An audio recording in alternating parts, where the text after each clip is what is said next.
расман муҳорибаи рейтингӣ дар вазни ним миёна байни Шавқат Раҳмонов бо рекорди 17-0 ва Келвин Гастеллон бо рекорди 17-8 рӯзи 16 сентябр дар турнири UFC Fight Night. Ассалому алайкум дӯстон, хуш омадем ба шабакаи мо. Дар навори имрӯза оиди тозатарин ва муҳимтарин хабарҳо аз ҷаҳони ММА гап мезанем. Барои пешравии канали мо лайкро зер карда 3-4 калима комментария нависен. Мо боша наворро оғоз мекунем.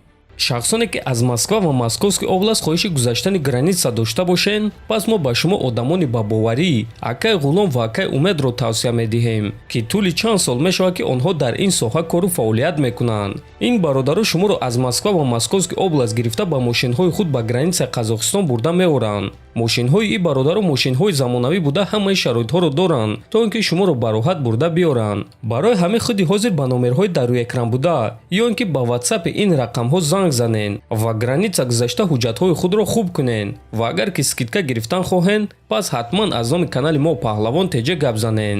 роҳи сафед дӯстон. чемпиони вазни ним сабуки UFC Александр Волкановский дар визави ҷангвари бебохти вазни худ Илия Топурия ҷавоб дод.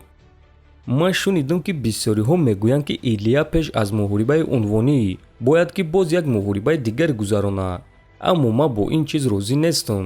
ин корро накунед. ин шахсро ба ман диҳен, ба ман довталаб диҳен. ман бисёр гап задан намехоҳам. гуфтанем ки ӯ ҷангвари хуб аст, а ба ман боша рақибони нав дар кор аст. ман аллакай дивизиони худро тоза кардам, бо ҳамаи довталабон муҳориба гузарондам, аммо акнун ҳама оиди Топурия гап зада истоданд.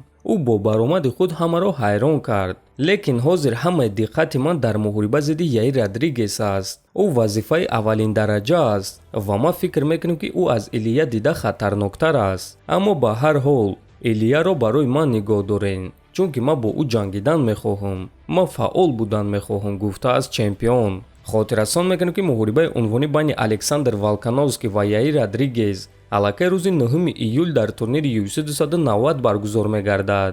ҳамчунин дар ин турнир муҳорибаи унвонӣ дар вазни 57 кг байни чемпион Брендон Морено ва довталаб Алешандре Пандожа баргузор мегардад ва боз муҳорибаи довталабӣ дар вазни миёна байни Роберт Уитакер ва Дрикус Ду Плеси. боз дар ин турнир Ҷайлин Тернер зидди Дэн Хукер, бо Никал зидди Трезин Гор ва Боби Лоулер зидди Нико Прайс. ҳамаи ин муҳорибаҳо шаби 8 ба 9 июл дар турнири UFC 290 баргузор мегарданд. ҷангвори бебохти UFC Ҳамзат Чимаев гуфт ки муҳорибаи навбатиашро дар куҷо ва зидди кӣ мегузаронад. мо дар Дубай лагери тамринӣ гузарондем. ҳозир ба Шветсия баргаштем. як моҳ пеш аз муҳориба мо ба Абу-Даби меравем. дар он ҷо рақиби ман Камару Усман шуда метавонад. бо 90% боварӣ гуфта мешавад ки рақиби ман Камару Усман мешавад. аммо як камбудӣ ҳаст. Усман дар вазни миёна 84 кг ҷангидан намехоҳад. ӯ дар вазни 82 кг ҷангидан мехоҳад. Дана Вайт низ оиди ин вазнҳо гап зада буд. барои ҳамин мебинем ки чӣ гап мешавад. ба ман дигар рақибонро пешниҳод кардагӣ нестанд. танҳо Усманро пешниҳод карданд, гуфтааст Чимаев. хотиррасон мекунем ки Ҳамзат Чимаев аз вазни 77 кг ба вазни 84 кг баромад ва бояд ки муҳорибаи худро дар ин вазн гузаронад. ана Камару Усман боша дар вазни 77 кг мондааст, аммо зидди Чимаев дар вазни 82 кг ҷангидан мехоҳад. Усман муҳорибаи охирони худро рӯзи 19 марти ҳамин сол зидди Леон Эдвардс гузаронида бо қарори доваро ғалабаро аз даст дода буд. ана Ҳамзат Чимаев боша охирон муҳорибаи худро рӯзи 10 сентябри соли гузашта зидди Кевин Холланд гузаронида дар якум раунд бо тариқи сабмишн ғалаба ба даст оварда буд ва акнун бо эҳтимоли калон Ҳамзат Чимаев ва Камару Усман дар турнири Абу-Даби вомехӯранд.